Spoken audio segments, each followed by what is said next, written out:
기독교는 사랑과 평화의 종교이지만 또한 기쁨의 종교이기도 합니다.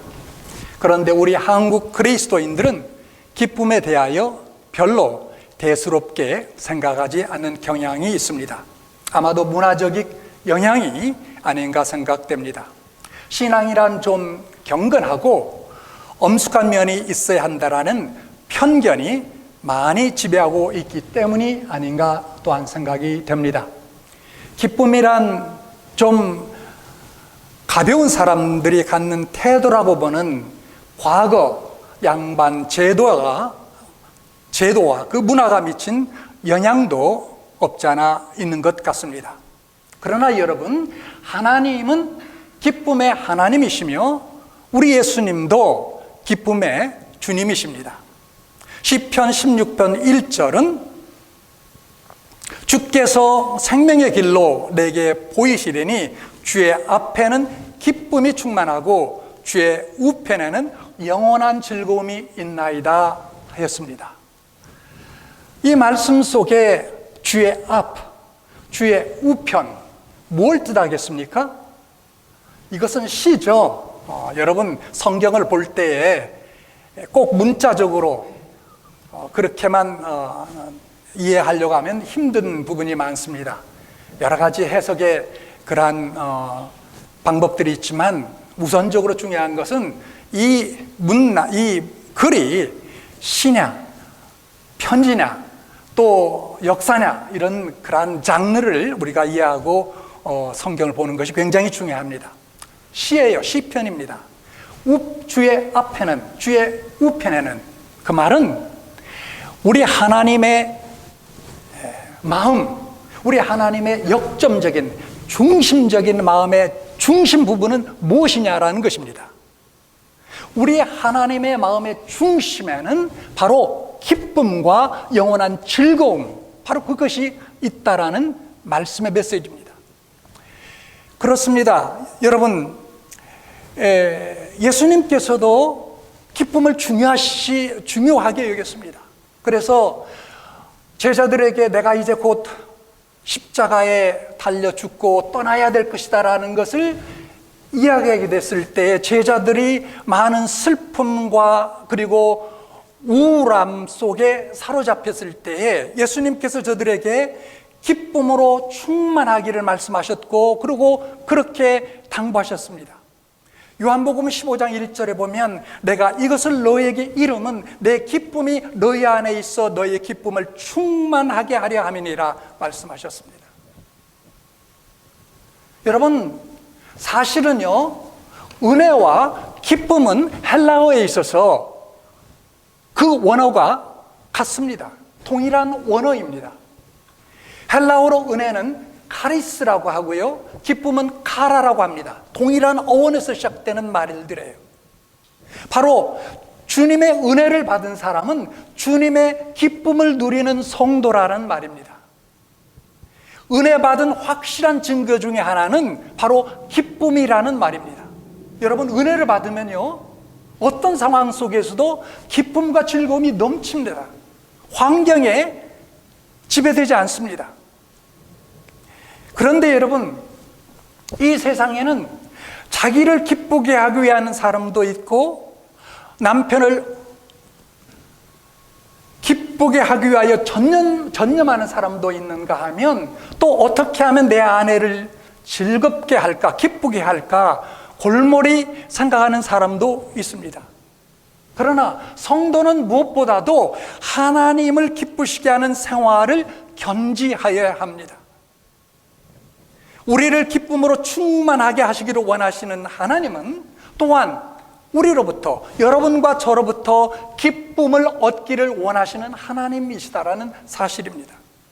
그래서 오늘 본문 에베소서 5장 10절의 말씀에 보면 주께 기쁘시게 할 것이 무엇인가 시험해보라 라고 말씀하셨습니다.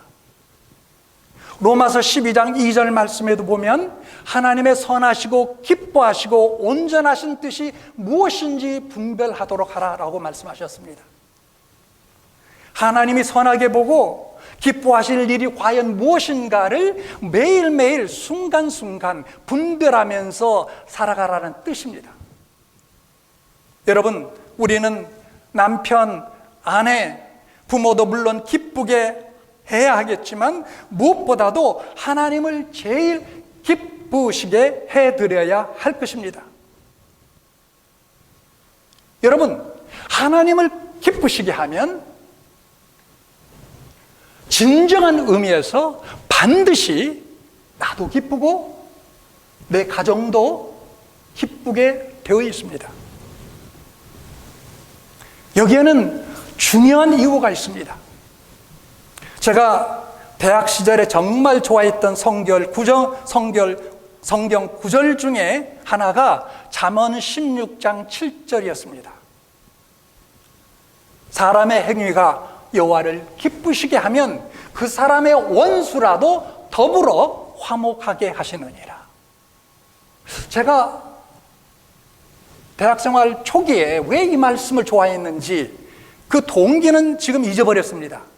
그런데 이 말씀이 마음에 딱 들어오고 이 말씀이 정말 나에게 소중하구나 라는 그것을 깨달은 다음부터 제가 어떤 사람과의 문제가 생겼을 때, 갈등이 생겼을 때 즉각 떠오르는 말씀은 바로 잠언 16장 7절 말씀이었어요. 사람의 행위가 여호와를 기쁘시게 하면 그 사람의 원수라도 더불어 화목하게 하시느니라. 여러분, 오늘 현재 어떤 분과 불화 가운데 있습니까? 어떤 분과 반목하고 있습니까? 관계 개선을 시도해도 개선될 기미가 보이지 않습니까? 그러기 위해서 용서하기도 하고 용서를 구하기도 하고 또 그가 갖고 싶어하는 선물을 안겨주기도 하지만 여러분, 그거 가지고 됩니까? 그렇지 않습니다. 물론 그런 방법으로 되는 경우도 있지만 되지 않는 경우도 너무나 많습니다. 그런 경우에 가장 하나님이 원하시는 방법이 뭐냐? 바로 하나님을 기쁘시게 하는 것, 거기에 해답이 있다는 사실입니다.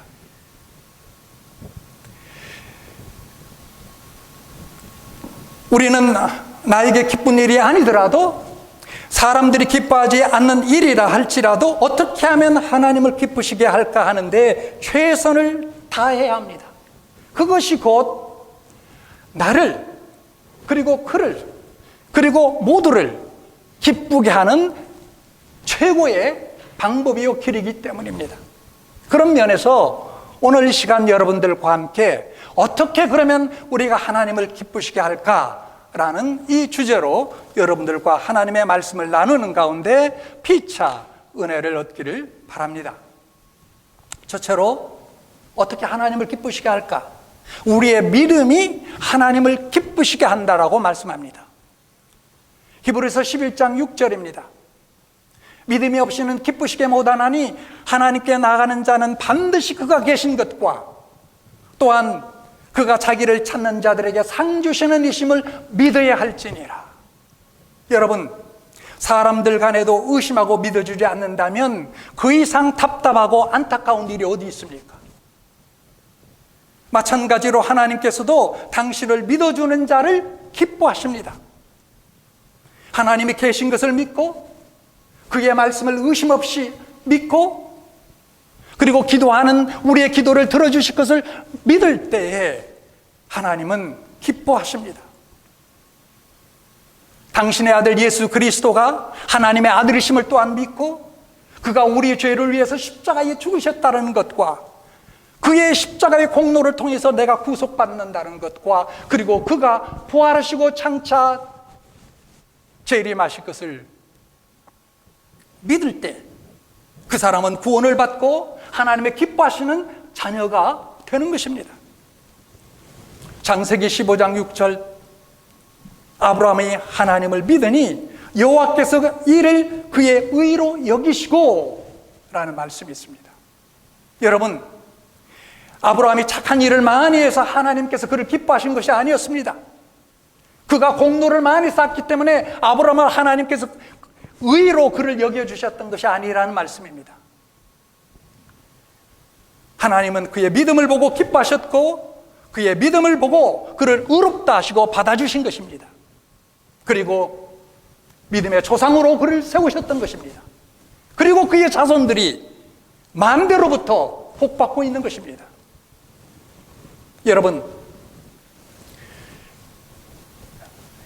예수님이 공생애 중에 가장 놀라고 감탄하고 기뻐하고 칭찬하신 사람이 누구인지 아십니까? 같은 동족인 유대인이 아니었습니다. 바로 믿음이 좋은 이방인 로마 백부장 군인이었습니다. 마태복음 8장을 보면 로마 백부장이 내 하인이 지금 죽게 되었사오니 좀 고쳐주십시오 라고 했을 때 예수님은 가서 고쳐주려고 했더니 그 백부장이 하는 말이 감히 나의 집에 오심을 감당치 못하겠습니다. 말씀만 하셔도 내 하인이 나을 줄 믿습니다 라고 할 때에 예수님께서는 깜짝 놀라셨습니다. 그리고 뭐라고 하셨습니까? 내가 이스라엘 중 아무에게서도 이만한 믿음을 만나보지 못하였노라 라고 하시면서 가라 내 믿음대로 될지니라 라고 하셨어요. 성경이 뭐라고 기록하고 있습니까? 바로 그 시에 그 하인이 낫다라고 기록되어 있습니다. 예수님은 재물이 많거나 학식이 많거나 도덕적으로 훌륭한 사람보다 믿음이 큰 사람을 크게 기뻐하십니다. 믿음이 크면 하나님을 크게 기쁘시게 할 수 있고 믿음이 작으면 하나님을 크게 기쁘시게 할 수 없습니다. 그러므로 여러분 무엇보다도 하나님 나에게 큰 믿음을 주셔서 하나님을 많이 크게 기쁘게 하옵소서, 그리고 큰일 감당하게 하옵소서라고 기도하시며 아무쪼록 큰 믿음을 소유하시는 여러분 모두가 될 수 있기를 간절히 바랍니다. 여러분 인생을요 그저 막 사지 마십시오. 그저 막 사지 마십시오. 여러분이 오늘 여기 온 것도 우연이 아닙니다. 바로 이 말씀을 하나님께서 여러분에게 저를 통해서 들려주시기 위하여 오신 줄 믿습니다. 그럴진데 오늘 첫 번째 어떻게 하나님을 기쁘시게 할 수 있을까? 큰 믿음의 소유자. 그러기 위해서 기도하시고 그러기 위해서 말씀을 더욱더 가까이 하십시오. 믿음은 들음에서 나며 들음은 그리스도의 말씀으로 말미암았느니라고 말씀하고 있습니다. 기도도 필요하지만 기도만 갖고 되는 거 아니에요. 말씀을 가까이 하세요. 읽고 공부하고 특별히 수요일 날 다른 일 하지 마시고 여러분 컴퓨터 혹은 스마트폰 켜시고 줌으로 들어오셔서 말씀을 들으세요. 반드시 들으세요. 그래야 믿음도 자라고 여러분도 하늘의 복 받고 여러분 자녀든 자녀 손에 이르기까지 하나님의 축복이 임할 줄 믿습니다. 자, 두 번째, 우리의 회개가 하나님을 기쁘게 합니다. 에스겔서 33장 11절은 주 여호와의 말씀에 나의 삶을 두고 맹세하노니 나는 악인의 죽는 것을 기뻐하지 아니하고 악인이 그 길에서 돌이켜 떠나서 사는 것을 기뻐하노라 말씀하셨습니다. 여러분, 우리 하나님은 아무리 흉악한 죄인이라도 그 죄로 말미암아 멸망하고 죽는 것을 기뻐하지 아니하시고 그 죄에서 돌이켜 회개하고 돌아와 구원받기를 원하시는 그런 하나님이시라는 말씀입니다. 누가복음 15장에 보면 예수님께서 세 가지 비유를 말씀하셨습니다. 그런데 이상하게도 그 세 가지 비유가 같은 주제예요. 비슷비슷합니다.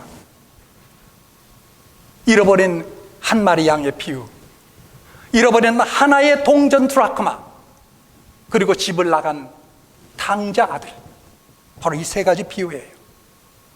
이 세 가지 비유는 동일한 주제입니다. 잃었다라는 거예요.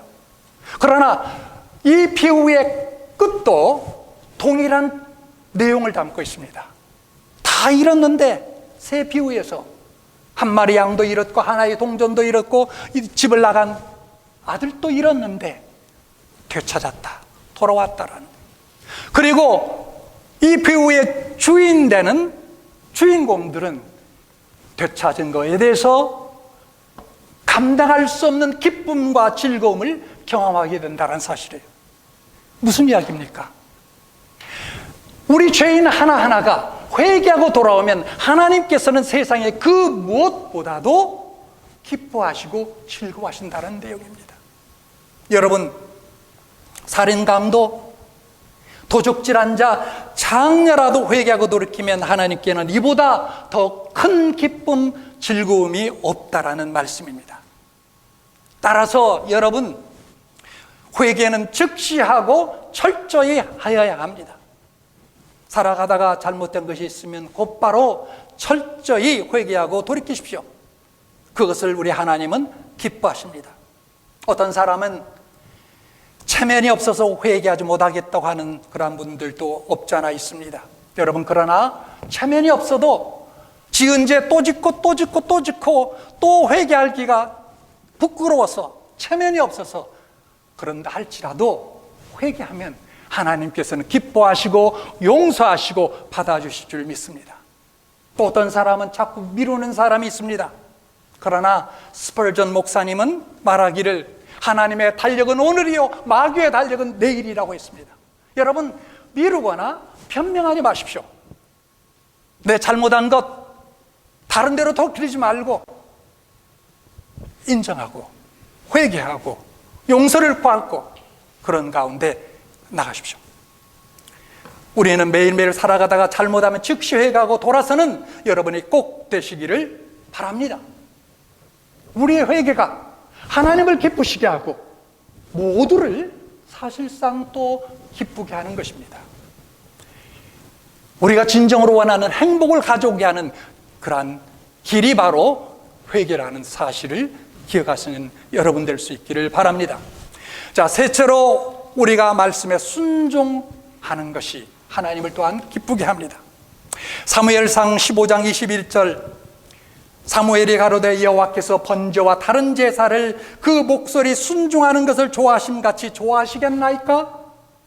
순종이 제사보다 낫고 듣는 것이 수양의 기름보다 나으니라고 말씀했습니까? 무슨 의미입니까? 하나님께서 사울 왕에게 아말렉 족속과 전쟁 때에 너희들이 사로잡은 모든 우양, 소와 양이나 생명 있는 것들은 다 살려두지 말고 진멸하라고 말씀하셨습니다. 이때 사울 왕은 욕심이 생겨서 살지고 기름진 우양을 살려가지고 돌아왔습니다.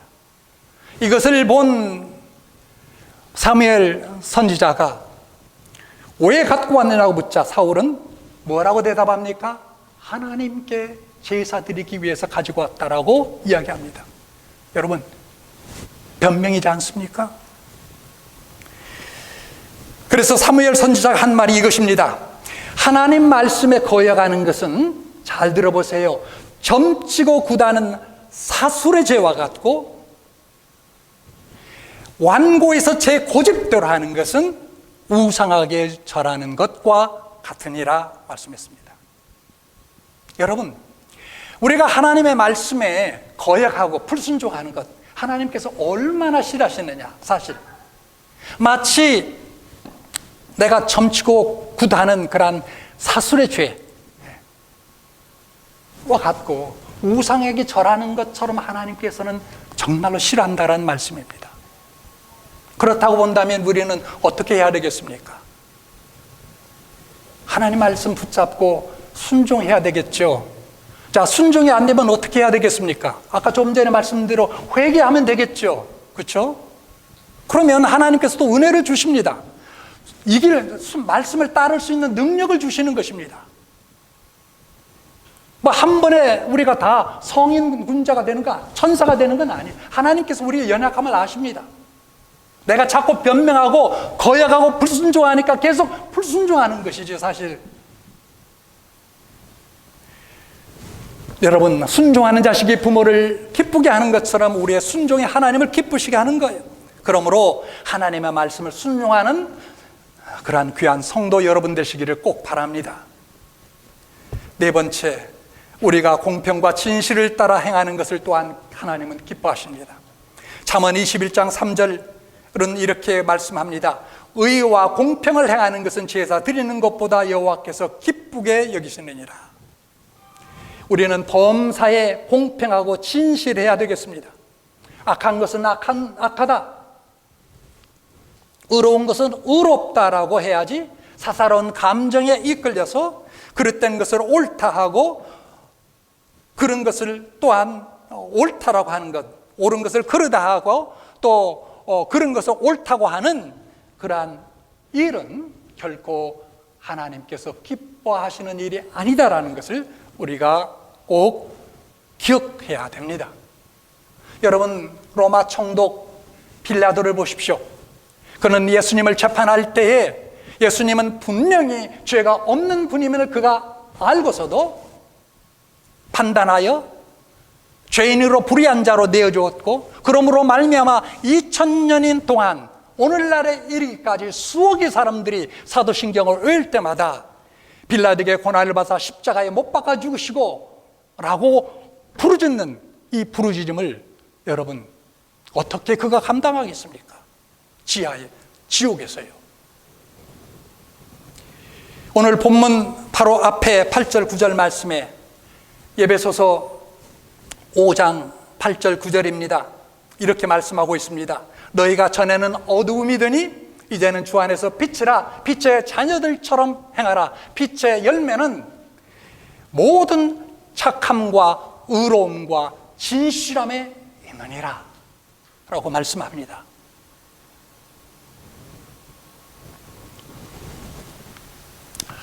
제가 제 이야기를 하나 또 드려서 죄송합니다마는 저는 고등학교 1학년 때까지 공부가 무엇인지를 몰랐습니다.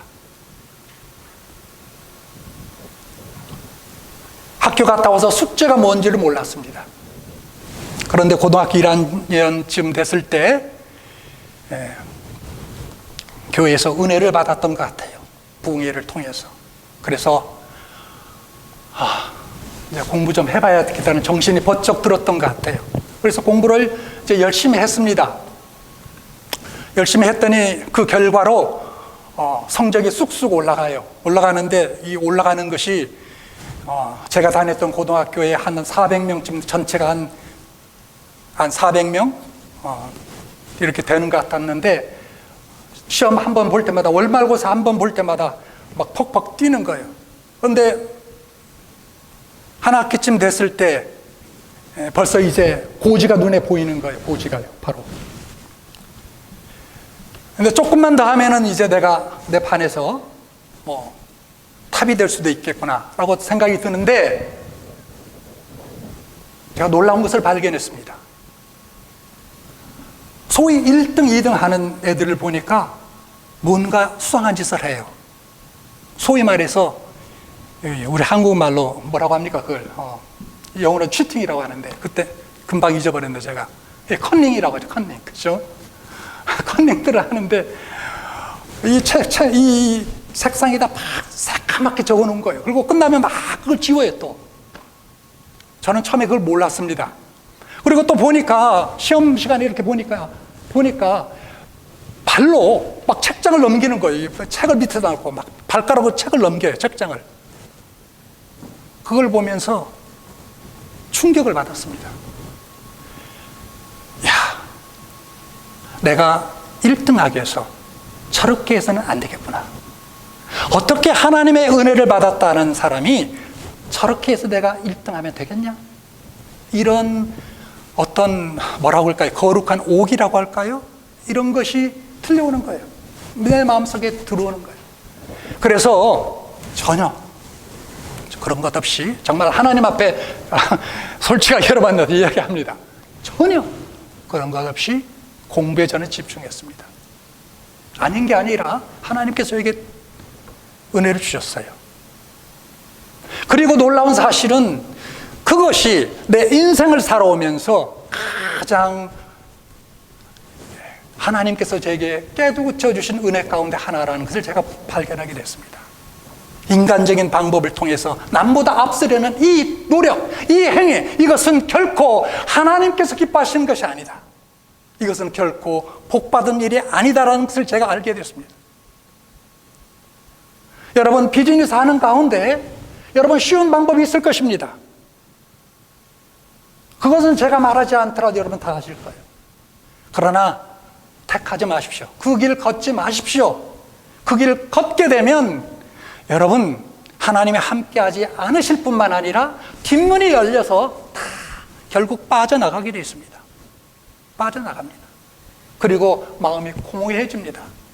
부족하더라도 떳떳하게 하나님과 사람 앞에 떳떳하게 바른 길, 의의 길, 정직한 길을 택해서 다시는 여러분 될 수 있기를 바랍니다. 도산 안창호 선생은 꿈속에라서도 진실을 잃어버렸거든 통회하라고 얘기했습니다. 우리는 하나님 앞에서 늘 공평하고 진실하도록 힘써야 하나님께서 사랑하시고 기뻐하시는 줄로 믿으시는 여러분 될 수 있기를 바랍니다. 마지막 5번째, 우리가 신령과 진정으로 예배할 때 하나님께서는 이것을 기뻐하십니다. 요한복음 4장 23절에 이야기합니다. 아버지께서 참으로 예배한 자들은 신령과 진정으로 예배할 때가 원하니 곧 이때라. 아버지께서는 이렇게 자기에게 예배하는 자들을 찾으시니라고 말씀하셨습니다. 여러분, 우리가 아무리 훌륭하게 예배당을 지어놓고 그 예배당 속에서 예배드린다 할지라도 신령과 진정으로 예배드리지 아니하면 하나님께서는 그 예배를 기뻐하지 않으십니다. 하나님은 예배를 제일 기뻐하시지만 형식적으로 외식적으로 드리는 예배 받지 않으시고 기뻐하지 않으십니다. 경건의 모양은 있으나 경건의 능력을 부인하는 그러한 예배 하나님께서 기뻐하지 않으십니다.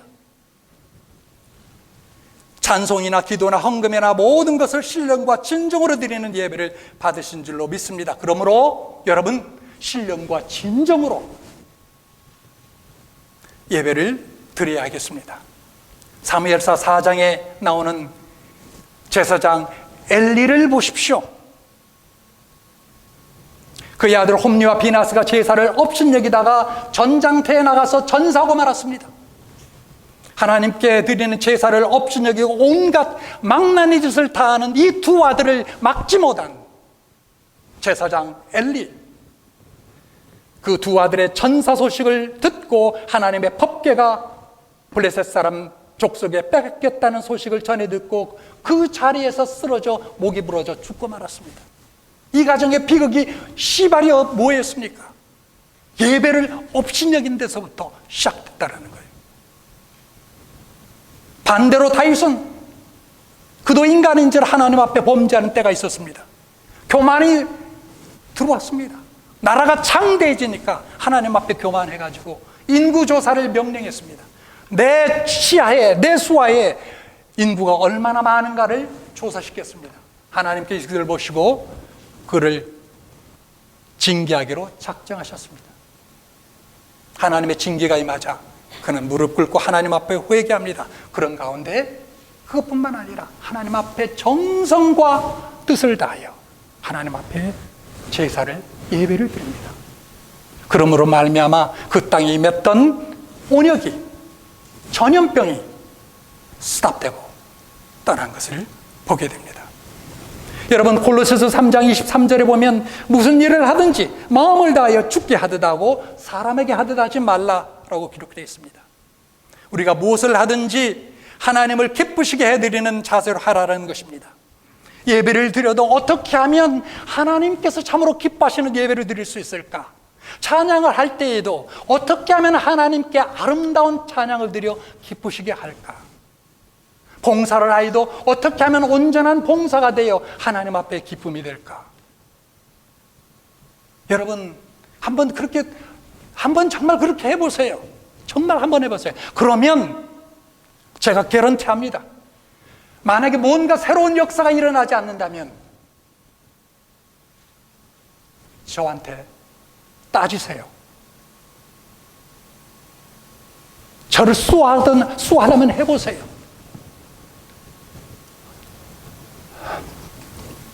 반드시 하나님의 놀라운 은혜 역사가 있게 될 것입니다.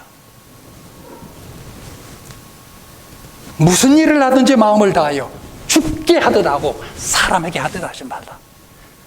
그렇다면 청소를 하듯 밥을 짓듯 사업을 해도 하나님을 기쁘시게 해드리고자 하는 진실한 마음을 갖고 한다면 하나님께서 얼마나 기뻐하시겠습니까? 하나님께서 가만히 받고만 계시겠습니까? 그런 하나님이시겠습니까?